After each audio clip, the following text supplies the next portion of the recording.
North Korea slams the United States for its seizure of a North Korean cargo ship. Washington says it engaged in coal transfers that are banned under international sanctions. We have more on that and the US response. More choppy waters ahead. The OECD takes another axe to South Korea's growth forecast for 2019. The organisation now projects the local economy will only expand 2.4% this year. Plus, British Prime Minister Theresa May says British lawmakers will get to vote on whether to hold another referendum if they back her EU withdrawal agreement bill. Her critics accuse May of trying to water down Brexit. Our top story this morning, North Korea's top envoy to the United Nations has redoubled calls for the US to quickly return a North Korean cargo ship seized on suspicion of violating international sanctions. The ambassador blasted Washington on Tuesday for what he called an unlawful and outrageous act. Our Lee Seung-jae starts us off. North Korea's UN ambassador Kim Sung held a rare news conference at the United Nations on Tuesday, calling the seizure of the Wise Honest, a North Korean cargo ship accused of engaging in illicit coal transfers, unlawful.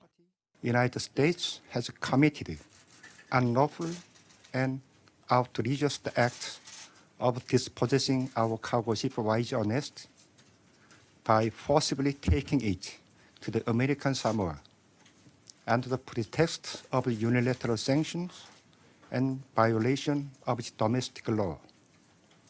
We are condemning in strongest terms this act of dispossessing of our cargo ship. Earlier this month, the U.S. Justice Department announced it had seized a ship suspected of violating U.S. domestic law and international sanctions in the first direct seizure of a North Korean ship by American authorities. On Tuesday, North Korea's top envoy to the UN called for the immediate return of the ship.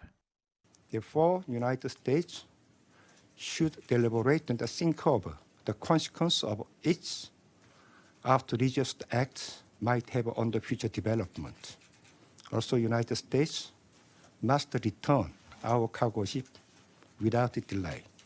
The latest demand by Kim comes as he sent a letter to UN Secretary General Antonio Guterres last Friday, in which he called for urgent measures while describing the seizure as an unlawful and sovereignty-infringing act by the U.S. Lee Seung-jae, Arirang News. Now, in response to North Korea's request to return that bulk carrier ship, a US official says international sanctions remain in place and are to be enforced by all UN members. The US State Department official was quoted in a Voice of America report and added that President Trump believes North Korean leader Kim Jong-un will fulfill his commitment to denuclearize. The official also said the US remains open to diplomatic negotiations with Pyongyang to make further progress on that goal. The trade dispute between Washington and Beijing appears to be spilling over to other sectors as the two countries look to raise the stakes by targeting crucial industries. Our Oh Seong looks at what could come next in the trade war between the two economic superpowers.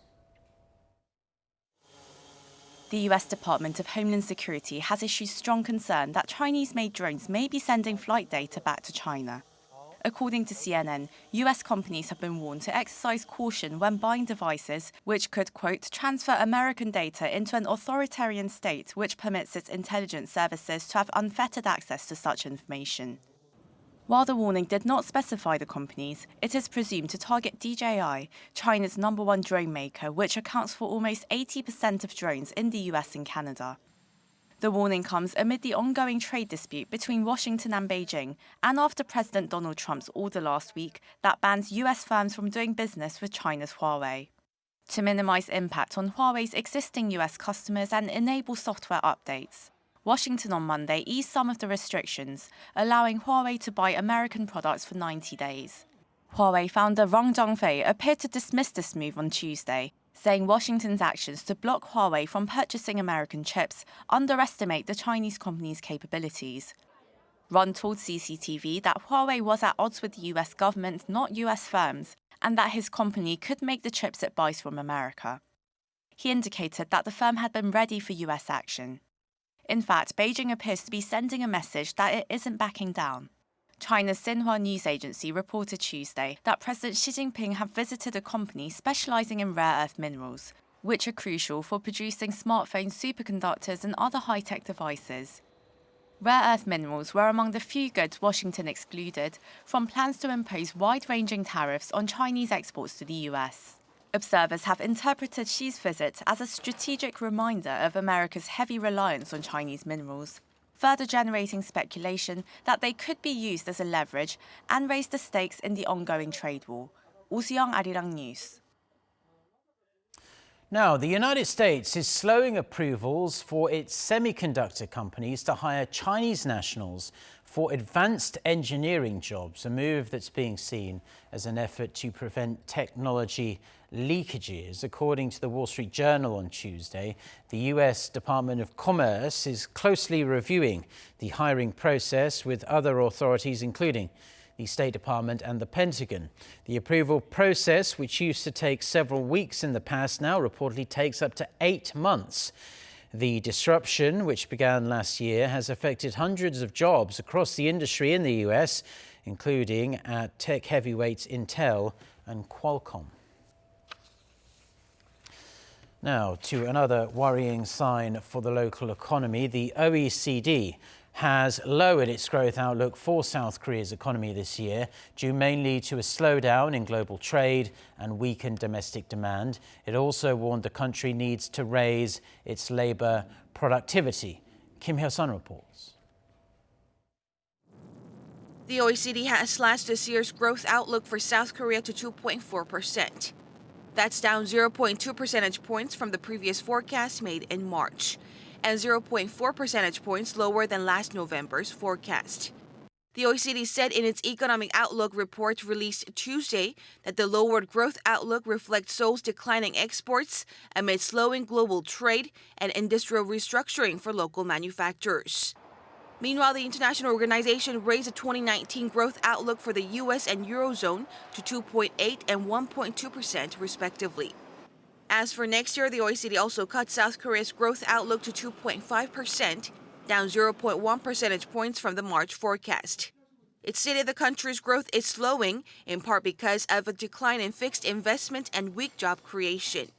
The organization said, however, that some momentum will build in 2020, backed by the government's expansionary fiscal policies and a recovery in investment.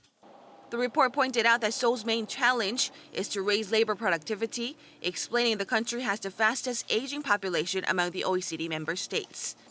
The OECD also said it expects the South Korean government's supplementary budget plan will reinvigorate the economy. Kim Hyo-sun, Arirang News. Now, Japan is upping its pressure over the wartime forced labor issue, with Japanese Foreign Minister Taro Kono stating that President Moon Jae-in should address the thorny subject. At a briefing held on Tuesday, Taro Kono said Korea would not want to worsen bilateral relations with Tokyo and said President Moon should do more to resolve the issue. The Japanese minister said he's been maintaining a restrained response as South Korean Prime Minister Lee Nak-yeon was coming up with comprehensive measures, but that after hearing Lee's response stating that Seoul can do not very much at this point, the issue could no longer wait, in fact. Earlier this week, Japan requested the dispute be settled through arbitration by a third party. And Japan's Foreign Affairs Ministry has rejected the compensation lawsuit filed by victims of Japan's wartime sexual enslavement. Japan's Kyodo News reported Tuesday that Japan informed South Korea through a diplomatic channel that it refuses to follow South Korea's jurisdiction and argues the lawsuit should be dismissed. A total of 20 South Korean victims and their families filed a lawsuit against the Japanese government in 2016, demanding a legal compensation for their emotional and physical pain. The hearing has yet to begin, as Japan argued it already reached a final agreement with South Korea's previous government in 2015.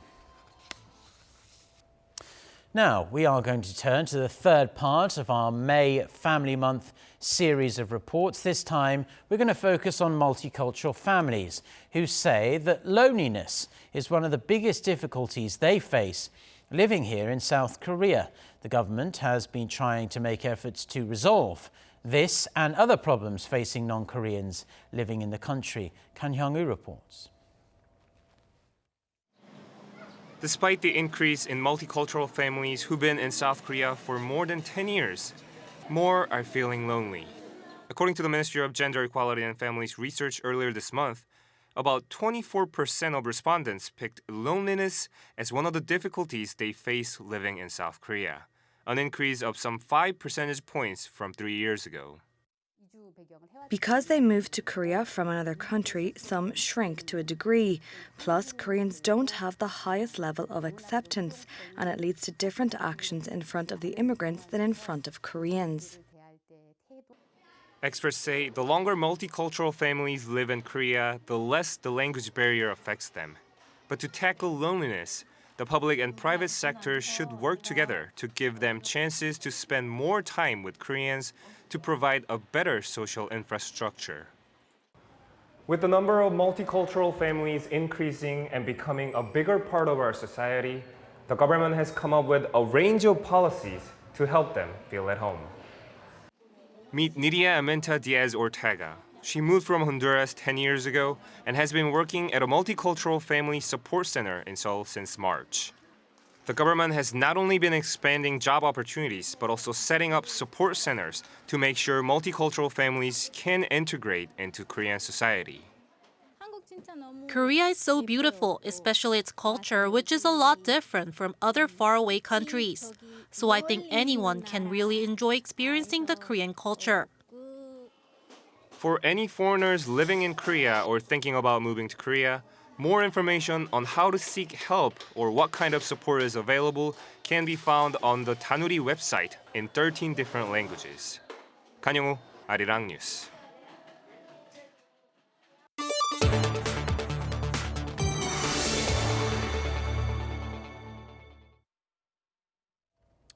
Now, British Prime Minister Theresa May has set out a new deal for Britain's departure from the European Union. For more on this and other news from around the world, let's turn to our Hong-Yu.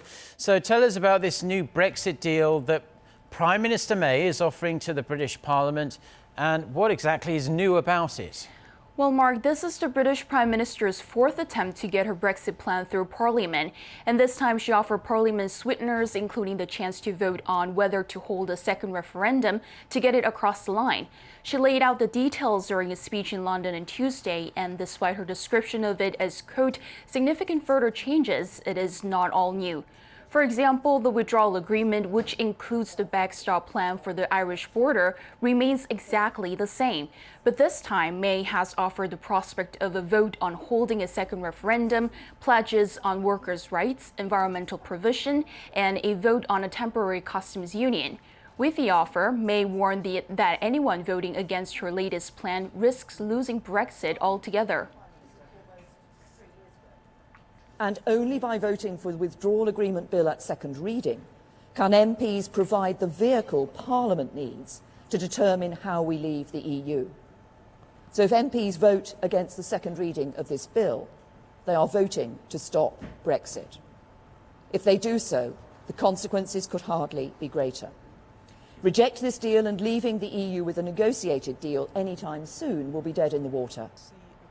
But even after his speech, significant opposition could be observed among lawmakers. The SNP and Tory Brexiteers have already said they will vote against it. Jacob Rees-Mogg, a Conservative MP and leader of a pro-Brexit bloc in the Prime Minister's party, said, quote, the Prime Minister's proposals are worse than before, and that it would leave the UK bound deeply into the EU. May will propose the withdrawal agreement bill in the House of Commons in the first week of June, and this is likely to be May's last proposal as she faces increasing pressure to quit. U.S. Secretary of State Mike Pompeo has revealed it's quite possible Iran was responsible for recent security incidents in the Middle East as he prepared to brief Congress on the rising tensions. Pompeo cautioned that the U.S. has not made a definitive conclusion that Iran was behind the sabotage incidents of oil tankers off the United Arab Emirates or drone strikes on a crude pipeline in Saudi Arabia. He added the U.S. will continue to take actions that protect American interests and deter Iran from misbehavior in the region. U.S. Acting Defense Secretary Patrick Shanahan told reporters at the Pentagon on Tuesday that the U.S. military weaponry deployment was to put on hold potential attacks on Americans in the region and was not aimed at going to war with Iran. The U.S. Air Force F-22 fighter jets have intercepted 4 Russian bombers and 2 Su-35 fighter jets off the coast of Alaska. The North American Aerospace Defense Command says the Russian nuclear-capable long-range bombers flew into the Air Defense Identification Zone, which extends over 300 kilometers off Alaska's western coast. According to CNN, U.S. military officials view the Russian bomber flights as part of Moscow's training to boost its military capability to respond to potential crises while sending a message of strength to its adversaries at the same time. To this, Russia's defense ministry said its strategic missile carriers were performing planned flight training. A Nepalese sherpa has set a new Mount Everest record, successfully scaling the world's tallest mountain on Tuesday morning for the 24th time and his second in only the span of a week. 49-year-old Kami Rita Sherpa first broke the world record on May 15th with his 23rd successful summit and shattered his own record a week later. The world record holder says he has no plans to retire and hopes to tally up more ascents in the coming years. His first successful climb was achieved back in 1994 and is guide for international companies that organize climbing expeditions.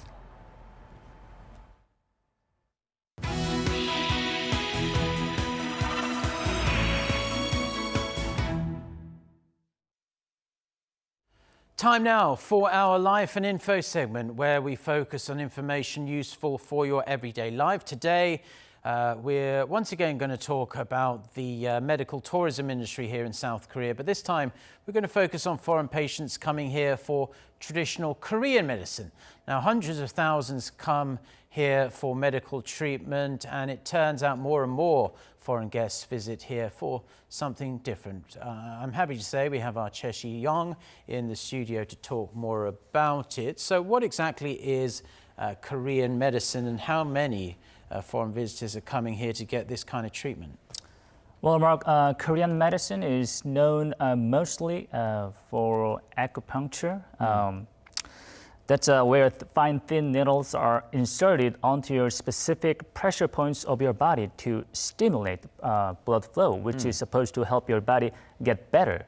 Now, out of roughly 400,000 visitors, about 22,000 people visited the Korean medicine last year. Now, the annual average increase of that number of foreign patients is the second highest, only after plastic surgery. Well, it might surprise you somewhat, Shiong, but I actually go for acupuncture 2 or 3 times a week for really? relaxation purposes, and I have to say it does work. I do feel nice and calm afterwards, and it's very cheap too, especially if you have medical insurance here. It only costs like $7 or $8 US a time. But other people who come, they come for muscular pain and whatnot. So what kind of ailments can be cured through this kind of Korean medicine and acupuncture? Well, at the moment, there's no official record that says which specialized departments within Korean medicine people seek out the most. But after careful reporting, I found that these days many patients come here to get their back pain treated, since Korean medicine offers non-surgical treatment for them. So the 2 things Korean medicine doctors do, acupuncture and chuna treatment. Now, chuna treatment may sound unfamiliar, but this is a traditional Korean way of correcting a patient's spine. It looks similar to physical therapy done by Western therapists, but it's different in that Korean medicine doctors apply gentle pressure to specific points of the spine to restore the balance to the body's musculoskeletal system, the whole set of your bones. Using bare hands, the doctor performs a treatment on patients who lie down on a bed. It usually takes less than 30 minutes, and you rarely get serious bruises or hurt during the treatment. So well enough talking, let's hear how the patient feels after their tuna session. I'm totally satisfied. I regularly come to the hospital for the treatment, and every time I receive it, I feel better. The effect of the treatment is noticeable. Yeah, it kind of looks like chiropractic, doesn't it? But a less painful version of it. I am rather adverse to having my neck pulled around quickly, so that looks right up my street. But looking at that interview, I'm kind of curious about how foreigners find out more about this Korean medicine treatment. What drives them to come here? Is it family or friends? And what makes them choose to get Korean medicine over more Western styles of medicine? You're right, Mark. Mostly from friends and families, and some patients choose Korean medicine over Western because they are skeptical of their local hospitals now. Let's take a listen to some doctors to see what this really means. While higher awareness of Korean medicine does attract patients to South Korea, some patients don't trust some local hospitals because they recommend surgery right away. These people visit for Korean medicine, which offers non-surgical treatment. In Mongolia, local doctors recommended surgery, and my family was worried. But I heard that Korean medicine offers ways to soothe the pain. So I came to receive the treatment here. Now I'm satisfied and thankful. Well, that's definitely helpful to hear that, Xiong. But I still find perhaps some foreigners would feel kind of reluctant to go to one of these Korean medical centers here in Korea, given the language barrier that does exist. Because, you know, you're talking about sensitive medical ailments here. You want to make sure you're getting the exact treatment you should be getting. Is it a bit of a problem here? Do we need to worry too much if we don't speak Korean that well? Well, if that's the case, no need to worry because we actually have a Western doctor practicing Korean medicine now. Okay. Without further ado, let's just see what he has to say. The language barrier is much more easy to be overcome, and I do understand the Western people way of thinking, so I can explain as they can understand, not the Korean way, but let's call it an international way of explanation. So it's for them much more easier to understand what I mean, and then it's more easier to follow the treatment. So maybe that's a... Well, that's interesting. I didn't realize there was a Western doctor out there who can do Korean medicine, acupuncture. Me neither, yeah. Oh, okay, well, it's good to know. And I'm sure you could check out what hospital he works at there. Xiong, always a pleasure. Thank you ever so much for coming in and sharing your report with us today. Well, my pleasure. Thanks.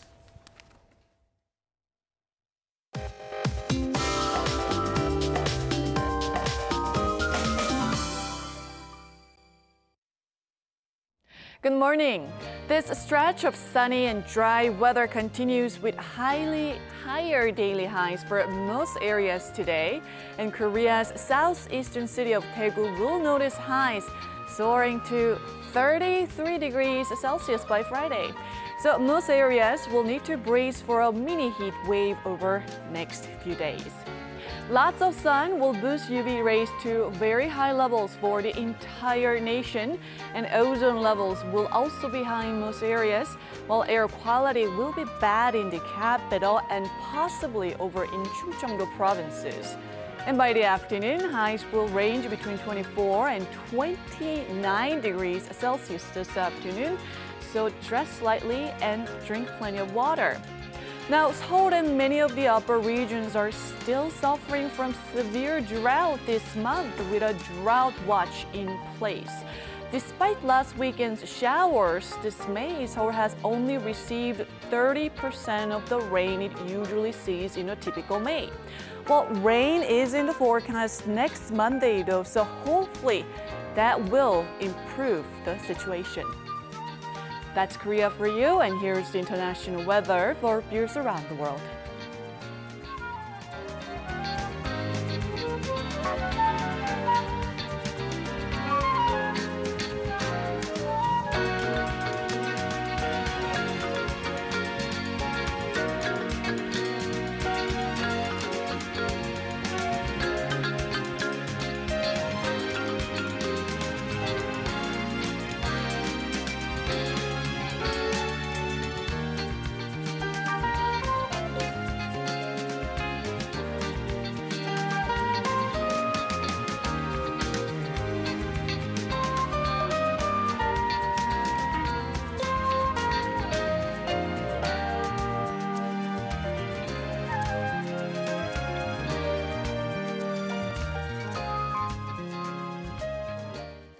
Well, that's all we have for now on this Wednesday morning here in Seoul. Stay tuned to Arirang TV. And a reminder, our next newscast, that's coming up at noon Korea time with our Lee Ji-yoon. So until then, goodbye.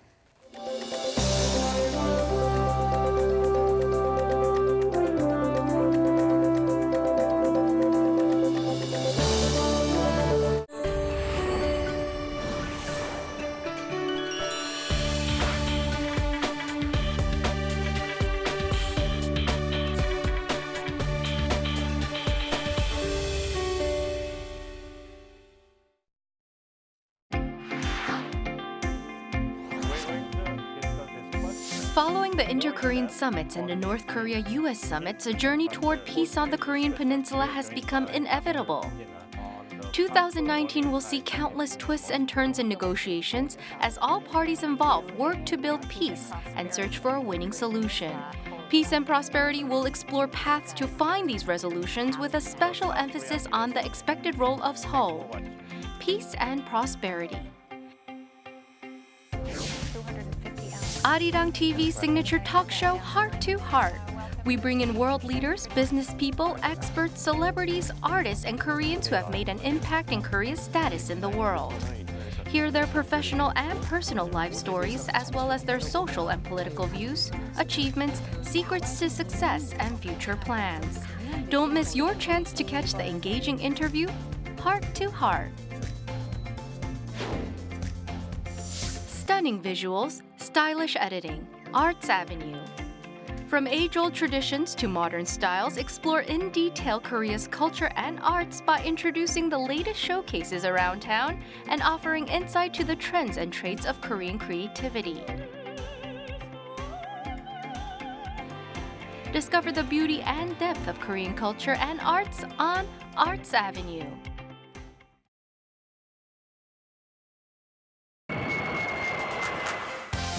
Planning a self-guided tour in Korea?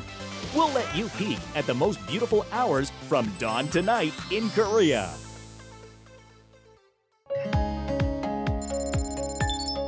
Come to Incheon, a city whose glistening morning is precious.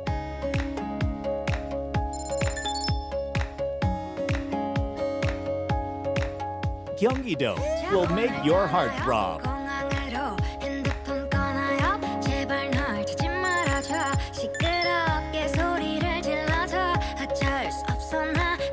Come visit romantic Gyeongnam.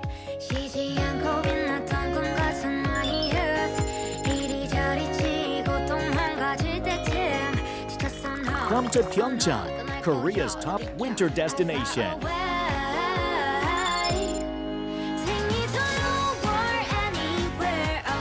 Come to Puyo for a memorable experience of history.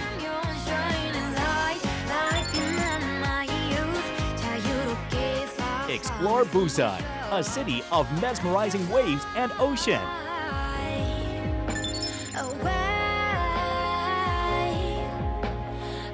Visit Jeollabuk-do, a place straight out of a movie.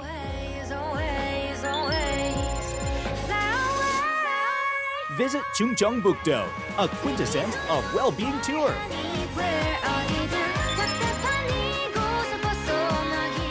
Come to Yeosu, a city with amazing sunset and night sea.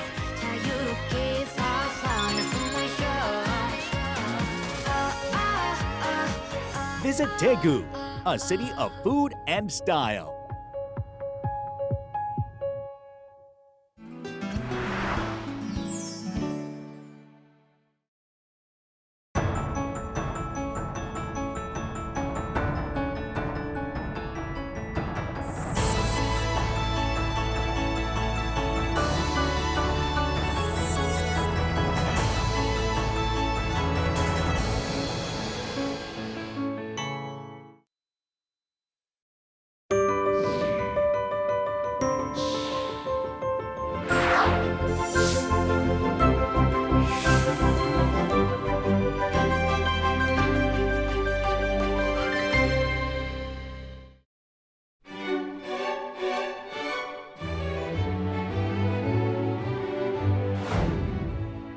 Soil tells the story of time through its layers. Soil is where life begins and ends. artist Lee Sang-won brings symbolism to reality through his soil and oil painted works of art. Art that is more intense than a high-resolution photograph. It's an arduous task that hyper-realist painter Jung Jung-won completes with finesse. Wind and string musicians make classical music more relatable for all in their new concert, Scandals of Musical Virtuosos.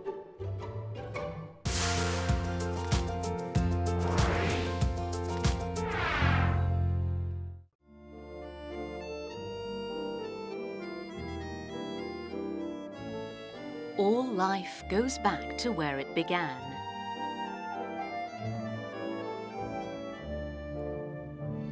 The soil underneath our feet carries the weight of everything walking upon it. People carry the weight of the world upon their shoulders. Tire tracks of the past, footprints of the weary, the good, the bad, the new, the old. All that we know about life is sustained and built on soil. The place where life is born, life is lived, and life finds its final resting place. Today's exhibit is Return to the Soil.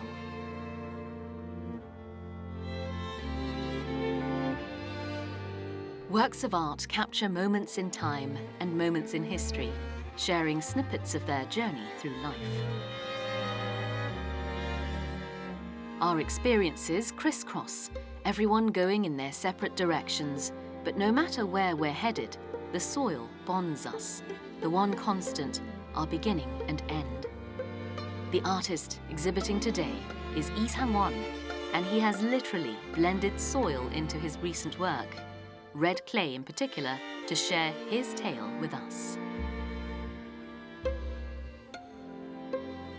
The museum displays artist Lee Sang-won's new soil collection, as well as his past work, such as this decades-old piece of Korean independence activist and hero, An Jung-gun.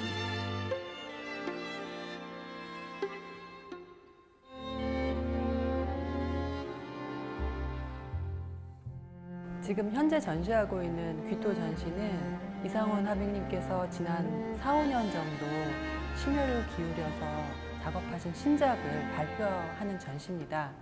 귀토 전시 제목인데요. 흙으로 돌아가다라는 뜻이고요. 전시 주제도 그렇고 전시 작품 80여 점의 작품에도 흙을 소재로 한 전시입니다. 이상원 화백님의 초기 중기 작업은 극사실주의 회화라고 불리는 작품이었어요. 대상이 가지고 있는 감성을 표현하는 작품이었는데 이번에 전시되는 작품은 최종적으로는 추상화의 어떤 형식을 보여주는 조금 더 부드럽고 감성적이면서 더 다양한 상상력을 발휘할 수 있는 작품으로 변화된 그런 전시라고 할 수 있습니다.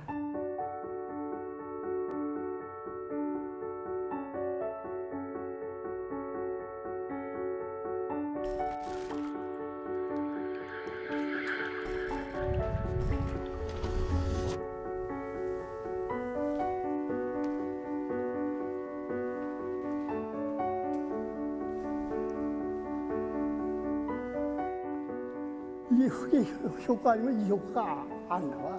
이게 다 흙이야, 여기. 노란 색깔 흙이라고. 이거는 이 흙이 그냥 번복이 돼가지고 이 강렬한 색깔, 이게 흙이야, 흙 색깔. For his new collection, artist Lee Sang-won has taken soil and mixed it into his paints, giving physical meaning and form to a symbolic element. 젊었을 때부터 이 흙으로 이루어진 흔적을 많이 추적을 해봤거든. 우리가 먹는 음식이나 이게 다 흙에서 나오는 거 아닙니까? 무슨 고마움이라는 게 앞서잖아요.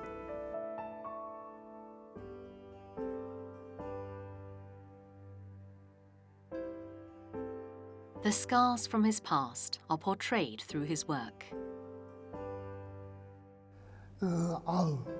지금 나 너무 감정이 격해서 얘기를 못하겠는데 이런 걸 배워 또 이거 물통 차야지.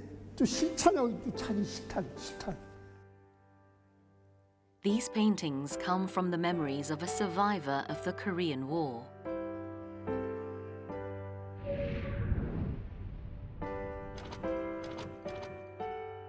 영어학교 2학년 다닐 중인데 하루아침에 이게 유교가 터졌거든. 근데 그 우리 피난 갔다가 와가지고서 일사후퇴 때 학도병원가 지원을 한 게 아니고 풀려갔었어요. 그때 학생들 제부 풀려갔으니까. 전투하는 군인들이 이렇게 서 있거나 이렇게 걸어가지 못한다고. 그래서 군인들이 전투 끝나고 이 후퇴할 때 보면요. 사람 같지 않아요. 흙이 뛰어다니다고 흙더미가. 근데 그때 임시가 너무 그때 쇼크를 강하게 받았나 봐요. 뭐 속에 그 생각이 되기도 하고 그때 그 감정이 상당히 좀 늦었지만은 이번에 그 군인 그 흙더미의 그 이미지를 좀 살려보려고 애를 많이 썼는데 막상 해보니까 흑작업이 하여튼 감정이 강하더라고. 예. 시작을 잘한 것 같아요. Old tires, discarded and thrown to the side. They've traveled great distances and carried great burdens until one day when they're considered useless. This was a metaphor that resonated deeply for Lee Sang-won. 지금 타이어가 다 타라가지고서 버려지는 것들거든요. 쓸모가 없는 타이어인데 그 버려지는 거를 어느 작가가 이게 서로 안 되면 영영이 버려지는 거거든. 근데 버려지는 것들이래야 예의거리가 있다고. 예? 그 안에 뭐가 숨어 있는 게 많다고. 근데 그걸 못 봐. 작가는 그걸 찾아내거든. 보면 볼수록 이렇게 막 부딪히고 다시 또 확인하게 되고 내가 보기에는 요새 그림이 혼인 것 같아, 혼.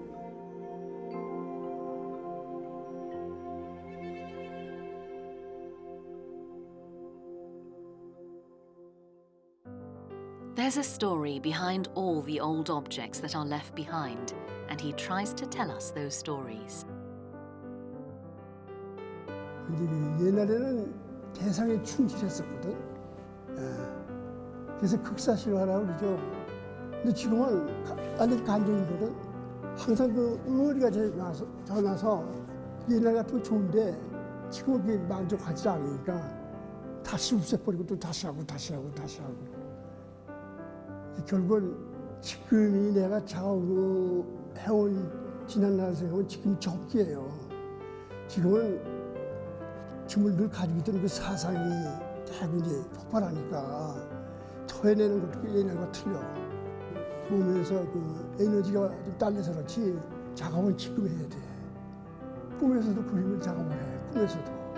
그림에 미쳐야 된다는 그 말이 거기에 해당되는 것 같아. 밤을 꼬박 새도록 그 즐거움이라는 게 또 있거든. 쾌감이 있거든. 그게 아직도 난 초년생 같아요.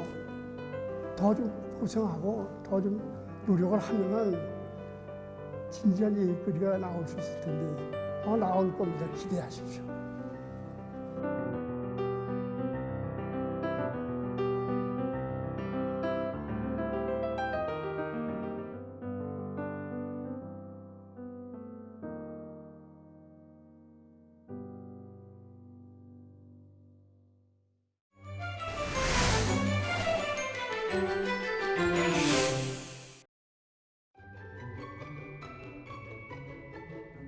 Paintings that are like photographs. Careful brushstrokes glide gently over the canvas, precise and fastidious. The paintings are more realistic and emotive than photographs. The subjects look alive, alert. Today, we take you to the art world of hyper-realistic painter Chung Jung-won.